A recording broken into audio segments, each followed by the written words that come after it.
Hey YouTube, Muchismo Eugene. I got something going on behind me. I picked this fish up a while ago, somewhere thrift shop. And I know you guys remember me telling you I would erase this board behind me when there was times that there were visitors, because we have something that a lot of people wish they knew, and we have to guard this. Other than, you know, these social media platforms, just in public, we really have to guard ourselves against talking openly about this newfound knowledge of narcissists and narcissistic personality disorder, for obvious reasons, because you could actually be talking to a narcissist, and it's kind of like when you unearth their dirty secrets, they can make your life miserable. They can make your life a living hell, you know that. So this has never been covered in a video. I just wanted to interject that really quick. And I put Muchismo Eugene up under there, which is essentially how you can find me on YouTube. And I never say subscribe and like I did in the beginning. I'm just doing very abstract. I have a friend that's a content creator here. In the beginning, he wanted to show me how to, you know, do my channel and the aesthetics and everything, but I think I'm going to keep it this way for some time to come. I'm okay with this. To each his own. I just kind of want to hone in on the information that I have and the experiences that I have, just like we all do, and just bring it to you guys as honest and straightforward as I can. Now, that out of the way, I want to talk about, I don't know, just name this, be thankful of the fish that got away, I guess, or the narc that got away. I just saw the fish, so I figured I'd use that. The narcissist, let's put it this way, this will be titled, Be Grateful of the One That You Didn't Get With. And you can take this male, female, male towards female, female towards male. In my case, I'm going to talk a little bit about some situations in the past throughout my life. I've reminisced, and this may resonate with someone, I'm sure it will, somebody at least. I look back at some of the relationships or some of the interactions I've passed people in the streets or whatnot. You engage in conversation. Sometimes you exchange numbers. You chalk up a friendly conversation. Initially, exchange numbers, blah, blah, blah. The person never, ever reaches out to you. You reach out to them. They may, in fact, give you some kind of half-hearted, hey, what you up to, blah, blah, blah, for 2 seconds. And then they say, oh, can I call you back? I'm busy. I'm in the middle of something. I'll call you back. They never call you back. That's one instance. I've had those things happen all through my life. And you wonder, oh, what's going on? She got cold feet, whatever. You know, I'm a pretty handsome guy. And blah, blah, blah. I'm a pretty attractive woman. What's the problem? You start doubting and think it's something that you've done wrong or something about you. Now, in this instance, I think, and I'll give you one more scenario.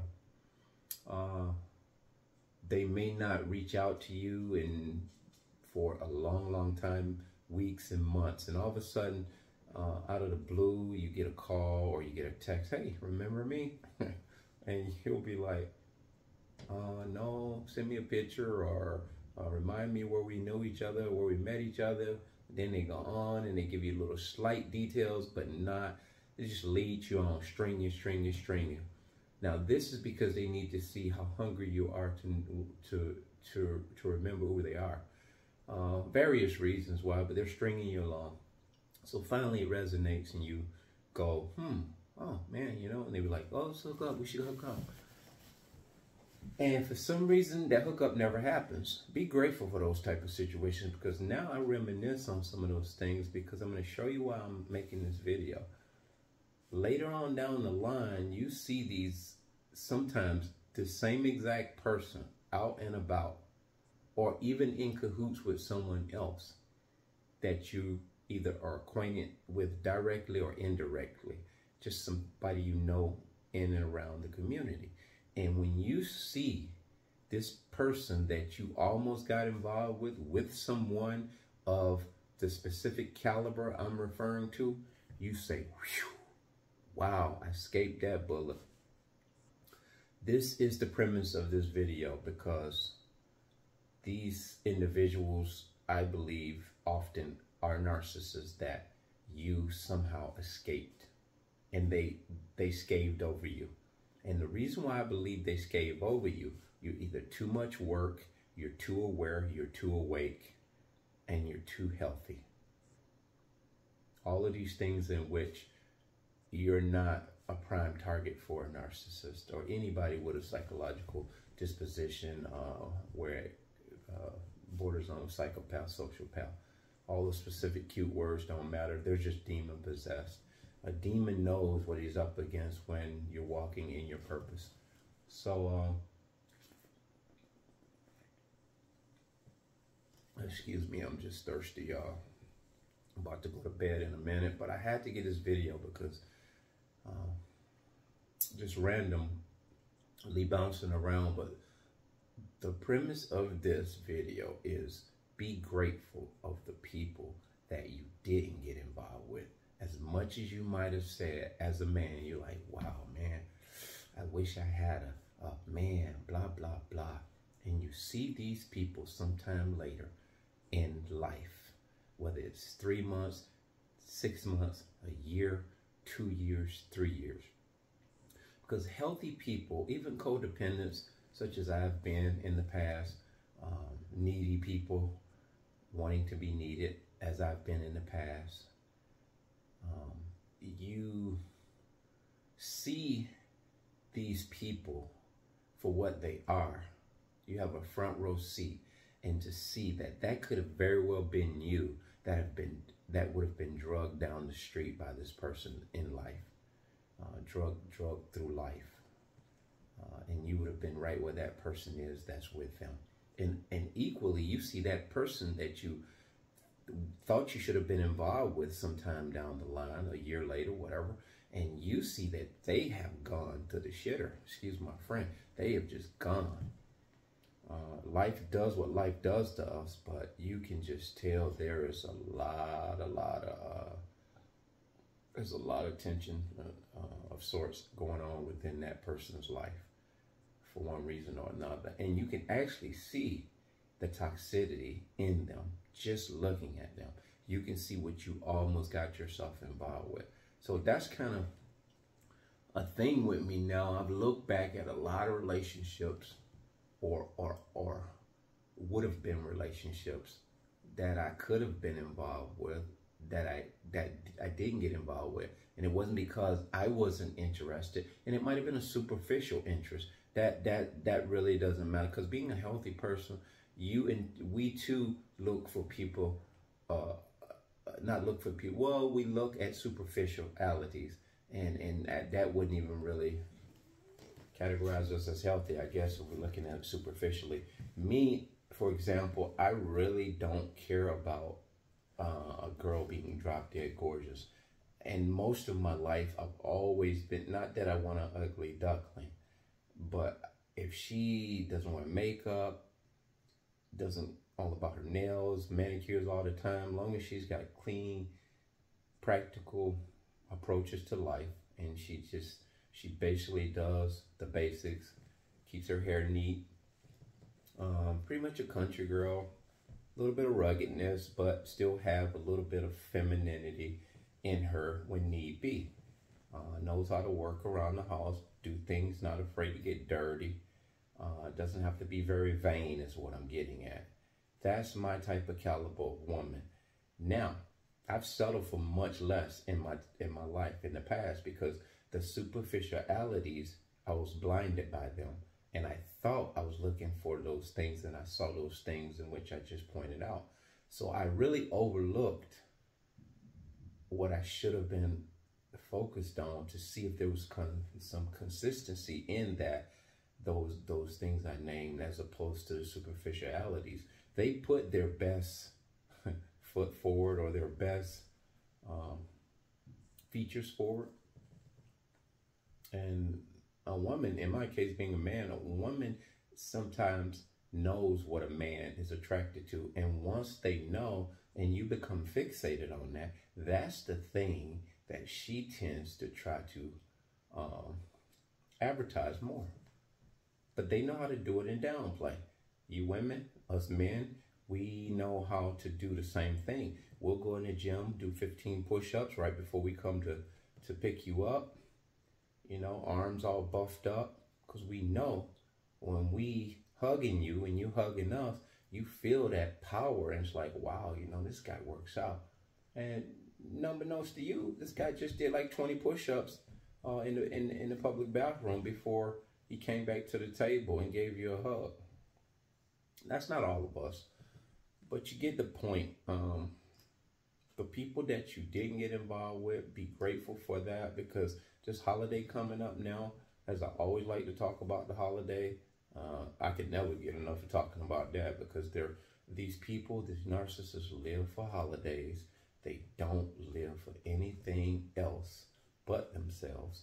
But the holidays, you're ripe for the picking. They can come in and blend right in, and you're so distracted with the butterfly holiday effects. And not to mention, if you're around some of the festivities, be it alcohol, marijuana, you know, all these aphrodisiacs and these things that we sometimes use as an escape. This is when you're vulnerable on top of the holiday. This is when the camaraderie is so fake. It is such a big facade. Nobody is observing anyone for the right reasons. It's all about get in where I fit in. So I've had a couple of involvements since the narcissist that I married in 2019, who was out of my house in 7 months. I like to emphasize that. 7 is a beautiful, well, it was about 9 months. And I'll do an extensive video. I think I'll go from the very beginning in sequence to how I married her. She came into my house, and the tale of how everything escalated, the devaluing and leading up to the discard. I'll show you play by play how I strategized and got her to bounce. I've doted on it a little bit, but I'm just going to try to put it in context for someone that may need it, because there are a lot of people that are still involved in relationships and they are really trapped. And you may say, well, all you got to do is just get up and walk out. A lot of people are not willing to just get up and desert everything they've worked hard for to build with this person. And actually you build it all by yourself. You just have the illusion that you build it together. But bigger point is you just can't up and leave. And I want to talk about that at some point. Holidays, stay away from just the whole, and if you can, just don't even get worked up for the holidays. You know what, this holiday season coming up, Christmas, or just the ending of this year coming up, we got about 12 more days before 10 more days before the new year. Give thanks to God. Thank him for a beautiful year that you've made it out of a narcissistic, abusive relationship. And if you're on this channel, thank God that you're awake and you're hella woke. No matter how long it's going to take you to finally break that soul tie and that cognitive dissonance and all of that other stuff, those attachment issues that you have, whether you have children with these narcissists or not, this is the end of an era in the beginning of your life. So be grateful to God for that. Give thanks for the blessings that you have. Don't complain. And just keep your head up and look forward towards 2023, not as a year, but just a new beginning for a whole lot of new things for your life. I have a lot of great things that have happened in my life from the day she left. There's been blessing upon blessings.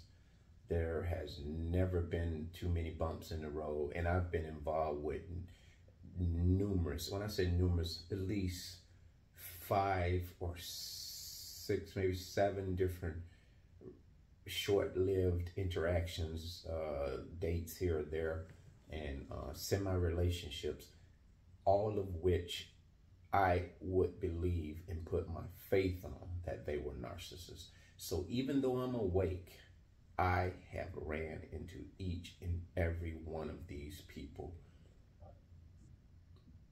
that I believe most often were narcissists. And there were 3, I believe, 3 in the most recent one that I know. Well, specifically borderline personality disorder. I don't like to distinguish between the two, but there are some distinct differences, because to me, a borderline personality disorder person, they will bounce and they will flee. They want separation from you. They don't stalk and attack and viciously try to hurt you like a narcissist does, in my opinion. They become very angry and irate, almost like the bipolar thing.